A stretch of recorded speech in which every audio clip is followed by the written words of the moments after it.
how to learn new key phrases in Duolingo. In this video, I'm going to show you how you can equip different key phrases and tips from the app. First of all, open the application. Now here on the right top, there's a logbook icon. Simply tap on this logbook. So this is the place where it shows different key phrases and tips. So these are the key phrases that you will learn or even have learned from Duolingo. So here you can even tap on this icon and be able to hear it loud. So this is a conversation that you can equip and learn.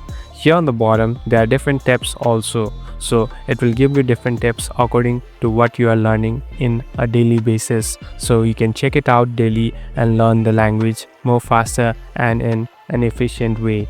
Thank you for watching this video. I hope this video will help you.